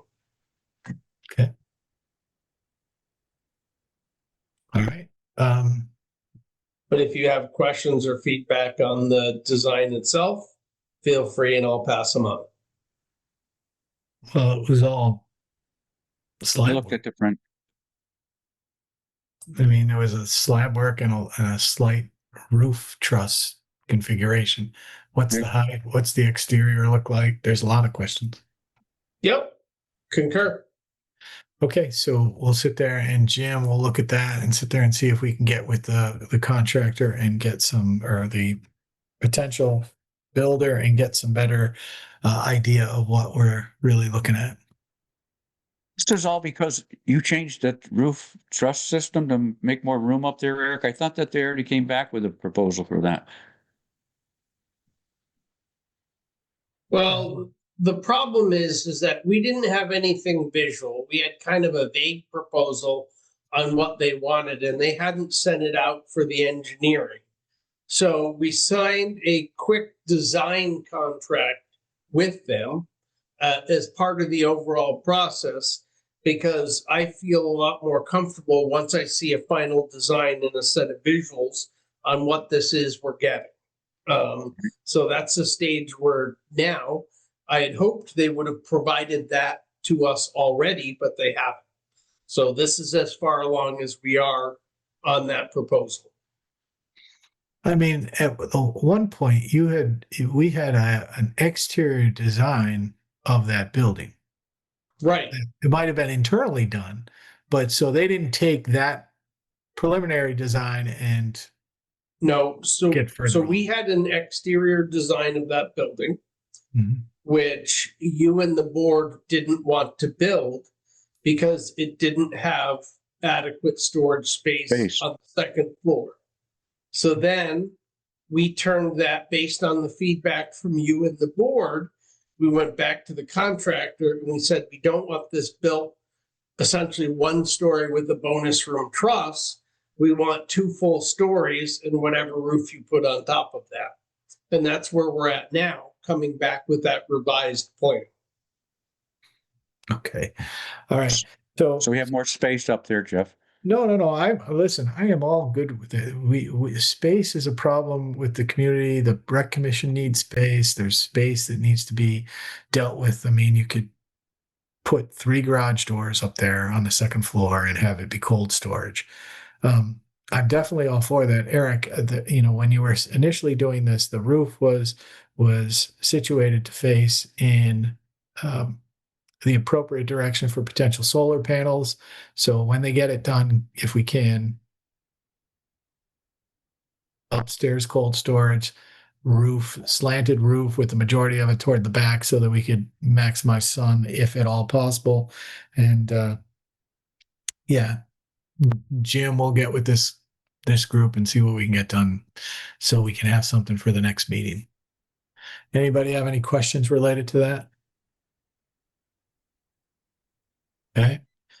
A 9G construction inspection services for Long Hill. That's in your packet, starting as page 119. The search or the rating committee, which was myself, one of Town of Coventry's engineers, Mark St. Germain, Ed Serisley, who's a PhD in construction engineering, Bill Watkins, who is the Public Works Director for Coventry, and Michelle Rame, who's a DOT engineer, were on the panel. We evaluated the 3 firms that sent in proposals. We all preferred the proposal from SLR. over WMC and Benesh. I submitted all the forms and the summary of that to DOT and to VHB, and VHB has gotten concurrence, and DOT is now negotiating with SLR for the for the compensation for that. This was an RFQ so it's basically a request for qualifications. We choose the best firm, and then DOT basically uses their standard cost per hour formula for each category as part of the thing. I also listed on there what the interview questions that we asked the panel, and put all the interview rating forms on there so you could see how each individual rated them total for your information. So that is basically done. DOT has preliminary said they're accepting SLR. So SLR, when they finish the project on Bunker Hill, will move directly into the Long Hill Bridge project for construction inspection services. Okay, and so this is for inspection services, and this is all part of the Long Hill Bridge project. Is this something that's funded by the town, or is this funded by the state? This is funded by a combination of state and federal funds. Okay. The town is not going to actually pay anything for this bridge when everything is said and done. That presupposes that at the next Capital Regional Council of Governments, they have a favorable TIP amendment to cover the increase in costs for building the Long Hill Bridge. They've requested, I don't know, about an extra $1 million for the construction of that bridge. Okay. So when you say that, who requested the extra $1 million? Is it the contractor that the state and the federal program has selected, or is the bid that came up for this that high? So we haven't gotten to the bid stage for the construction. However, we've basically gotten through final design, and with final design, the designer lists expected costs for the construction, both for materials and labor. And then kind of the next, so that is the estimate on which the TIP amendment is based, is on the contractor's estimation of the cost of construction. Then somewhere around November 25th, it will go out to bid. When the actual numbers come back, the lowest qualified bidder will be selected. So basically, all the firms that supply the correct documentation and have a qualified bid then go and get reviewed by the design firm that's the bridge designer of record, who comes back and determines whether the lowest bid is a qualified bidder. And if it is, that company is selected automatically. And that then becomes the final cost basis for the bridge, plus any change orders. So basically this accounts for the fact that it's been 4 years since this bridge was originally accepted in the federal local bridge program. And in that time, labor has gone up significantly, materials have gone up significantly, and the cost of construction is up. And that accounts for that. Okay. What happens if they reject that? I don't know. Maybe we don't build a bridge. We don't build a bridge. Okay. All right. Item So 9. the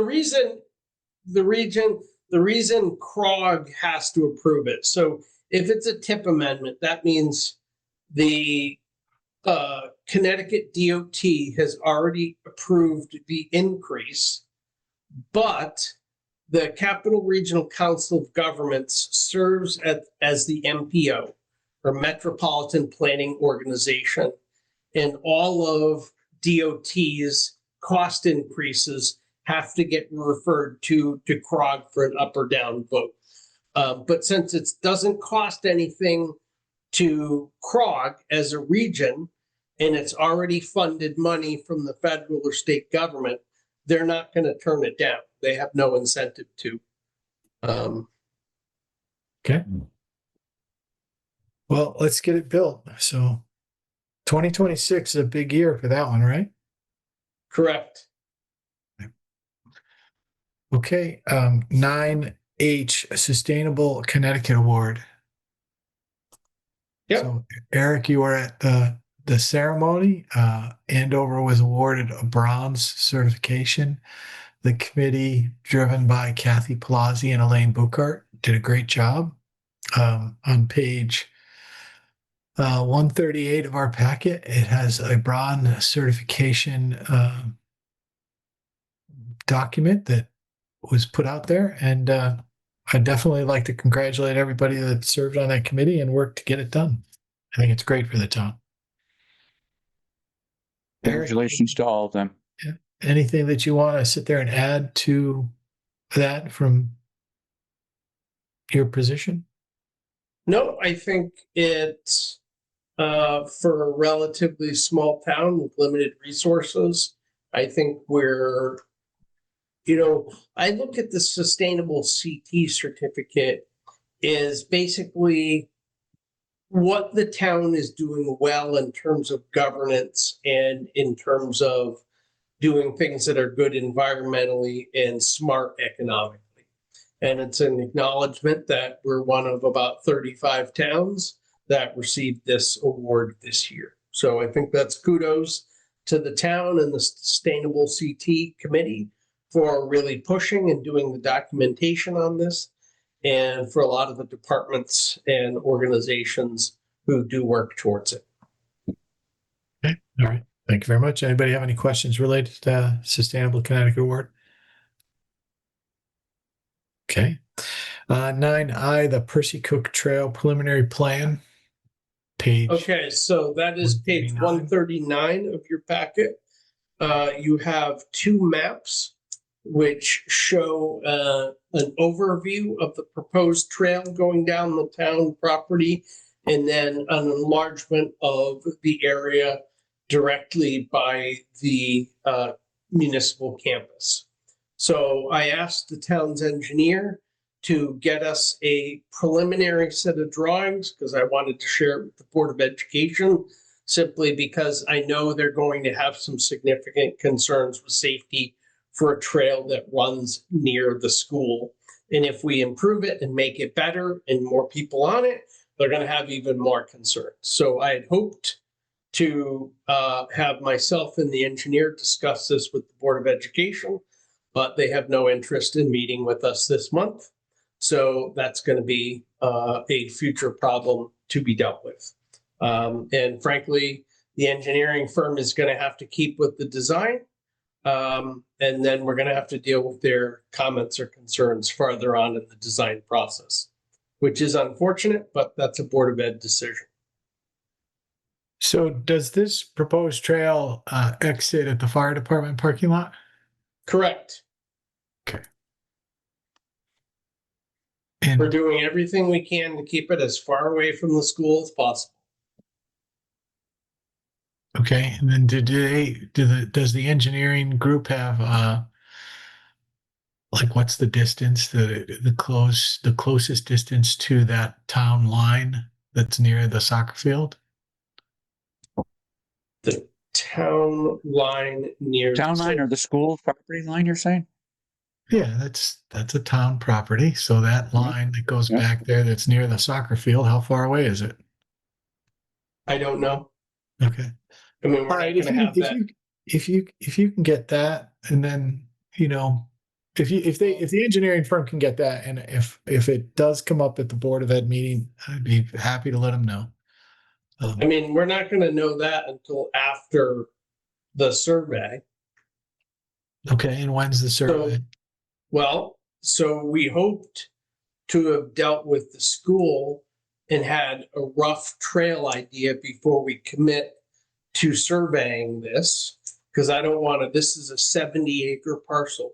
I do not want to topo and survey the whole process because that's well beyond the scope. So what I was hoping was to get this back with the school and know what area we're topoing so they can survey what they think is the actual proposed trail. Now, this becomes a problem because now we either put it off a month and we don't have any progress until we talk to the school, or we survey and hope that that's closer to the final path. And I don't know which way to proceed. And actually, it's not even my problem at this point, it's Jim's problem. Well, it's this board's problem, so let's sit there and see what we can do. I'm gonna look at the map again, Jeff, and I'll see if I can figure out how far it is. Okay. All right.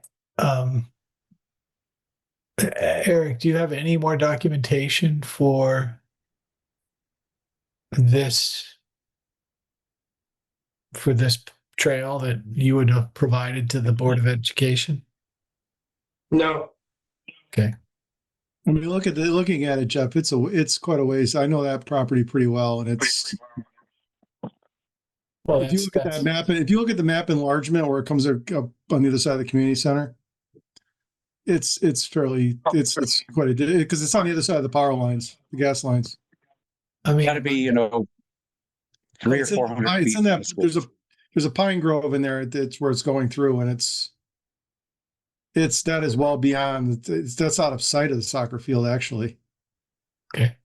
If you look on page 140, that shows their rough ideas of the elevations based on the locations. And the location A and B are identified on the map, so you can kind of see where it is they're talking about.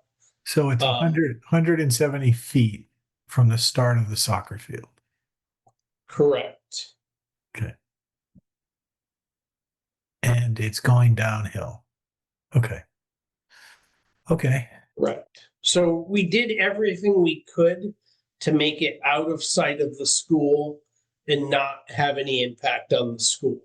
Now, the problem comes in during engineering when you go out and topo that. There are some wetlands they have to deal with, and that may be impractical. But that is the goal, is to put the trail there so we minimize any impact to the school. And that's what we were attempting to discuss with the school. But, Yeah, I agree with it. That's very wet in there. It's extremely, I mean, when we used to have the bike races in there, we couldn't go through there. It was too wet. Okay. All right. So I will sit there and I will get this to Caitlin so that she can have it for the Board of Education. And Caitlin and the superintendent have copies of this already. They've had it for quite a while. okay. I'll send it out to the other members of the board.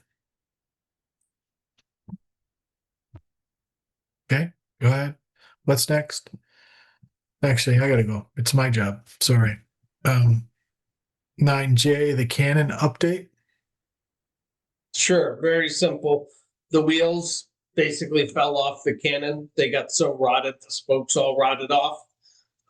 We are ordering a set of replacement wheels from an Amish wheel builder, and an axle. We're probably going to have to shorten the axle, but that's a welding job, and Public Works is capable of doing that. There's no way we're getting exact replacement for those wheels because those were made somewhere in Japan, somewhere in the 30s. So we're going to make something that will last, that will look fairly normal historically, and replace it. It's going to cost about $1,000. Okay. Anybody have any questions related to the Canon? I mean, I do have to tell you that monument park and Veterans Monument Park looks really nice. And Jerry Wright and the rest of the team did a great job. Every time I drive by it, I'm like, it is very nice. The bridge and that Monument Park, they did a nice job. Okay. Not 9K, authorize the town administrator to sign a contract for fuel and diesel for next fiscal year. So Eric, why don't you give us some information as to the status of diesel and fuel pricing, and then we'll make the motion. So the pricing has been fairly steady for about the last month and a half. It's ranging somewhere from a low about $2.59 a gallon to somewhere around $2.65 a gallon for diesel fuel. So we lock in at the same time for both diesel fuel for town vehicles, which includes the school, as well as heating oil at the same time. But we use very little heating oil, so we tend to key on what the cost of diesel is. And as far as I'm concerned, if we can get it for under about $2.60 a gallon, it's worth locking in sometime in the next 3 weeks or so. Typically around the first week of December tends to be the lowest cost point for locking in for a contract that's 6 months out. For a futures contract that's 6 months out, but obviously geopolitical stuff comes into play. So, it's always possible something happens geopolitically that drives up or down the cost of fuel oil. Okay. I'll basically make a motion that we authorize the town administrator to sign a contract for fuel and diesel for the next fiscal year. At the time that they deem appropriate. Second that, Jeff. Okay. Further discussion on the fuel oil contract? It's something we sign every year. Yeah, every year. Every year. Any further discussion? Okay. We'll call the vote. Carol Lee. Aye. Jeff Murray. Aye. Scott Person. Jeff McGuire. Aye. So that was 4-0. All right. We're going to move on to item 10, approval of minute meetings for our 10/6/2025 regular meeting. The minutes start on page 143 and go to 147.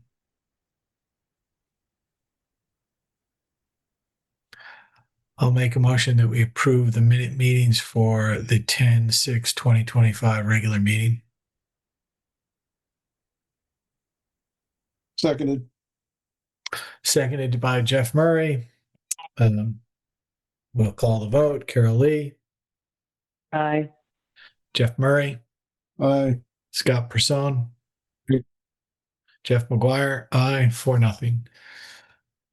Okay, now we're going to be moving into reports. The treasurer's report, section 11, a finance department report. Those reports start at page 149, and they go through the budget to actual expenditures. And then we move from there. So the over budget, and that's for the current fiscal year, July through October 2025. So that goes from page 148 to 153. And then on page 151, we have the check register for transactions for the town. So those are 5 pages. And then we have the balance sheet, which I appreciate the treasurer including. So that lists our balance sheet for the town through the same period, July through October 2025. Anybody with any specific questions that they want Eric or Jim to go back to the treasurer with?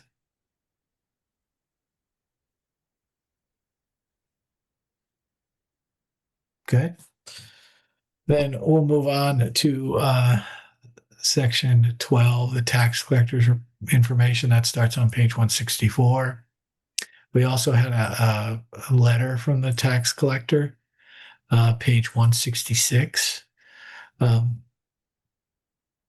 Kate is doing a very good job actively collecting delinquent tax amounts. And, the information she provides is extremely helpful in understanding what we have. So in the first section, she has off of our software system what we have to collect, what's been paid to date. Page 165 is the daily deposits and what's going in. So October is a big collection month because it's the second quarterly payment that we need to make. 166 is her letter about her collection efforts. And then 167 through 189 are the delinquent tax accounts based upon total dollar value. Anybody have any questions?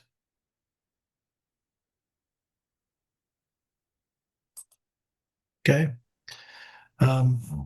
After that, we have section 13 departmental reports. So we have the Troop K report,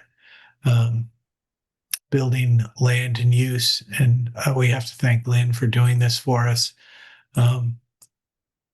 There's a lot of information that she provided, especially in pages 203, I think it is 203 through 208. And definitely Scott and Jeff and Carol, I'd like to sit there and have everybody look at that because I'd like to understand the estimated costs and what you guys think of that in those sections. So I went over them and we decided that the building inspector was supposed to go over those numbers. I just want everybody to be aware of them because I think they're low. I think they are too. I looked at them myself in detail, and it was a very good report this time. I got to tell her that. Yeah. Very good report, but I think they're very low. Okay. And the one thing that I would ask is, are they all without labor? Because I can't believe that the contractors are doing that. So, and Eric, you tell me if I'm wrong, is it the cost of the materials without labor, or is it the cost of the project? You'll have to ask that one of the building official. Okay. We will sit there and do it. I just wanted to bring that to everyone's attention because it stuck out to me when I reviewed all the info. I think Okay. it should be cost of the project. Because when you get a roof done, the contractor comes out and tells you $13,000, and that's what we're paying, how much we're paying on a permit. Yeah, so that's the supplies and the cost of the labor for Right. the contract. Right. Okay. I mean, I just look at those numbers and I was going, they're kind of low. And it's something that we should evaluate because, it's a voluntary system and it's who's checking the information. And it's just something that we as a community and as a board, we should be looking at to sit there and make sure that we're advising that department correctly so that they maximize their revenues. Right. Right. So the building department was the next one that we had. We have also the information in there related to blight. And then we also had a report from Public Works. So Eric, thank you. Or Mark Williams, thank you. Sorry. We'll go from there. And that was it. Anybody have any questions on any of the departmental reports? All right. And then item 14, this is the first time we've had correspondence. So Eric, if you can sit there and help us out. You wrote a letter to the Trails and Greenway Program Coordinator. So the Hop River Trail Alliance has looked at submitting a grant to the DEP Rec Trails program to look at the entire length of the Hop River Trail to do two things: do a safety study at all the road trail intersections, This is something that the DEP has been focused on after somebody was killed at a road intersection, not off the Hop, but one of the other rail trails within the state. And at the same time, do a parking assessment because both DEP and we occasionally get complaints that the parking lots are all filled. So they wanted to look overall and say, what is our actual, how much usage are these actually getting? Provide advice to the DEP about where they might need additional trailheads for the trails. So this is not something that will cost the town any money. Similar to the signage project that was done on the trail, the organization itself, Hop River Trail Alliance, will use, basically labor in kind as part of the study. So it's not going to cost the town any, and you should get something out of it that will help you if you go to grant fund improvements and crossings of the trail, things about that. But it's not binding on the town. It's just a piece of information that may or may not do the town some good in the future. Okay. All right. And then we received a letter from RAM. Is RAM requesting that we fund them some of the grant dollars that we've received? Basically, the town, as the school district, is receiving some grant money called seed. But it's unclear as to, the basis of them giving the grant is our total student population. So it would kind of make sense that the money would be split between the regional school district and the local school district. But Valerie, or Superintendent Bruno, has insisted that all the money will go to the elementary school and they're not going to share any with the school district. That's not my fight. I'm just putting the letter in there so you can review it. Okay.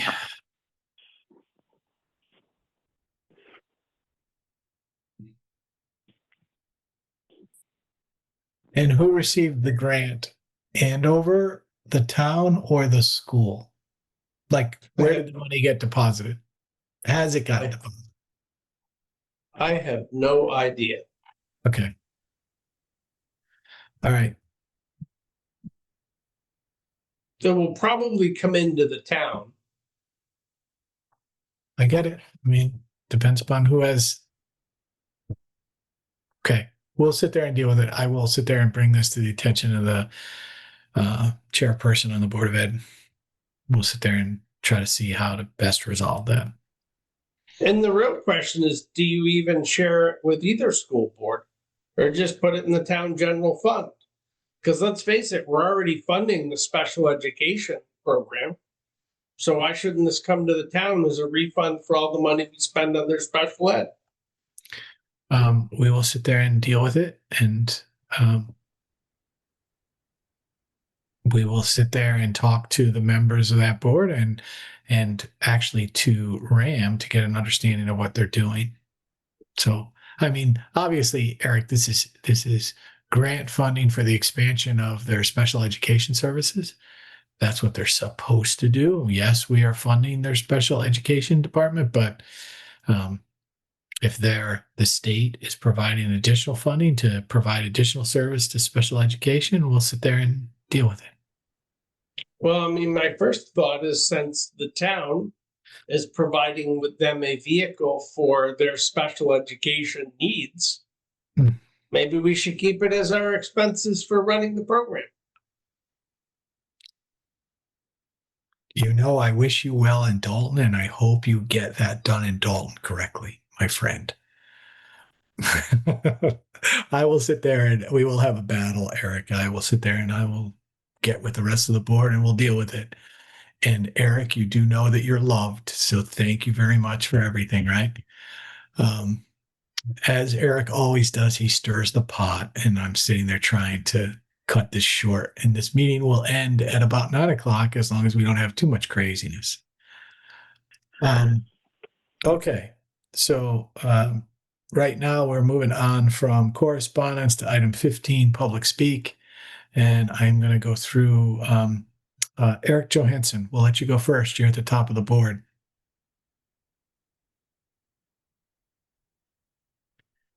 Again, I just want to thank the board and Eric for hiring me for the town of Andover. I have some hopefully big things planned that can make the town a lot better. Okay, we appreciate it. Thank you very much. Liz Lokech. Hi, nothing more for me tonight. Thanks, guys. That's a lot of good work. Megan Lally. Nothing further for me. Thank you, guys. Diane Grenier. Yes, first I'd like to say, welcome to the new guys, Jim and Eric. Looking forward to seeing what you do for us. So, welcome aboard. Good luck to you.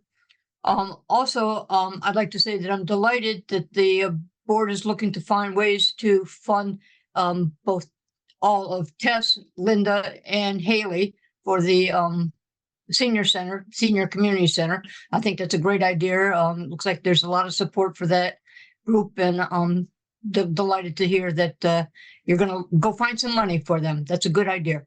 Also, I'm a little concerned at the beginning of the meeting.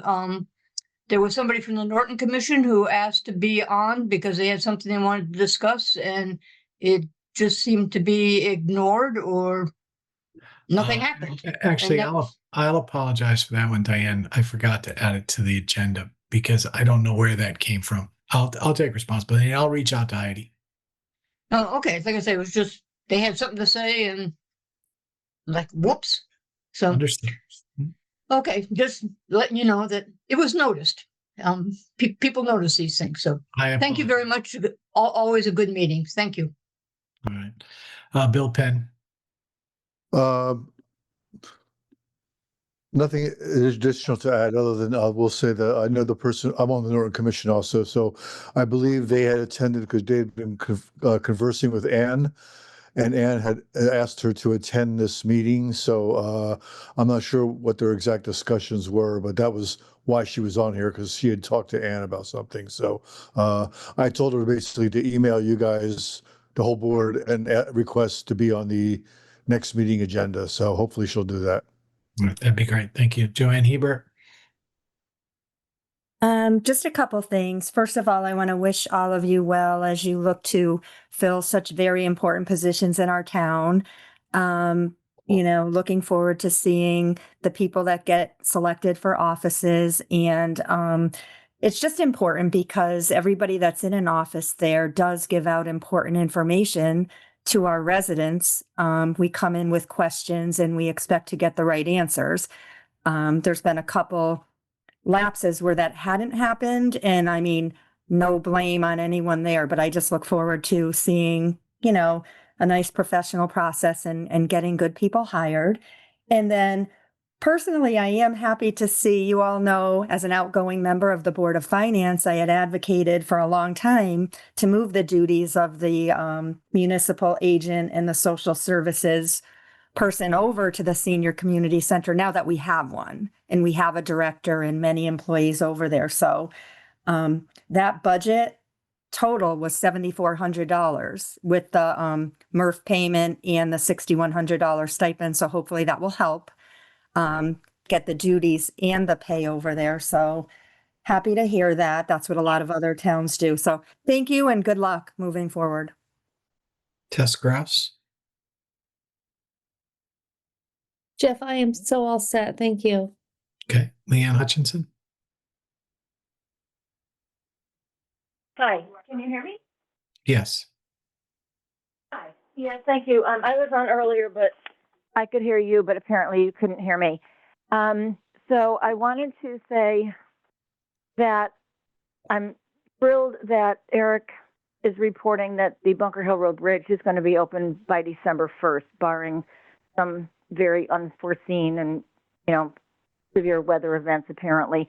So that's going to be much, much more convenient, as you can imagine, and also a lot of peace of mind. And I wanted to thank Eric for his dedication to the town, and he's done a great deal of work. I wish he was still going to be a resident, at least, but it doesn't sound like that's going to happen. But I'll miss you, Eric, and I just wish you the best. Okay. Marcy Minor. Hi, once again, another great meeting, everyone. I'm thrilled that you agreed to renew Haley's contract. She is an excellent addition to the center, and I believe the investment is well worth it. Regarding the hiring of a new town administrator, I want to urge you guys to appoint a search committee so we can move forward as quickly as possible. I just hate to have us, sit around and spend time, trying to make decisions. And I know how hard it is to hire people. And then you have a lot of other people with their thoughts. And we just really need to have a company that's going to be objective and is going to guide us towards a best candidate. So anyway, I think that we need to start making some investments for our town. And I think this would be a good investment for us to be able to move forward with a new administrator. So, Eric, I've already told you how much I'm going to miss you, and you've really did a lot for our town. Thank you so much. Good luck on your new prospect there. So, I'm sure you're looking forward to it. We'll miss you. Also, I did want to appreciate being able to see the new guys in town. It's we look forward to seeing what you'll be doing with us. All right, thank you. Okay. Jim Bolano, I will let you have the last public speak, I think, because I don't really want to offer it up to Dennis O'Brien if he's still on. Well, I know Dennis well too. I don't know if he's gonna live with that, but anyway, thanks everyone. Thanks to the Board of Selectmen for choosing me to do this. I hope I could be helpful. If I've heard one thing in the past week and change is that got some big shoes to fill. I know Eric did a great job here, and he was obviously beloved by the community. And I want to thank him also, because he's taught me a lot, and he's hanging on there. Some people in their last days get a little loose, but Eric has still has a few days left, and he's showing me a lot. And I look forward. This seems like a great town, great community. I've been to many, whether they've been Zoom or in person, town meetings, and it's tough to get people there. And just the turnout here shows that this community is committed. So I look forward to working with you all. All right. Thank you very much. Eric, do you want to say anything as you're parting from our board meetings? No. Eric, I love you. Eric, thank you so much for everything that you've done for the town. You've been greatly appreciated, and you know that. I do wish you the best of luck in Dalton. They're lucky to get you. So, okay. I think we're done. Did I miss anybody in public speak? And Dennis, do you want to say anything? Because I know you're on. Technical problems. Good. All right. I think we're okay. Did I miss anyone? Dennis? No, he can't. I mean, Carol, did you want to say something before we leave? No, I'm good. Thank you. Okay, no problem. Poor Dennis. That's all I want to say. Poor Dennis. Dennis is fine. You pick on him. I do not pick on Dennis. Dennis is a dear friend, and I will take him out for breakfast soon. So, I hope so. That's all right. I'll make a motion that we adjourn. Second. Carol seconded. All those in favor? Aye. 4-0. Everyone, thank you very much. Appreciate it. Eric, thank you very much.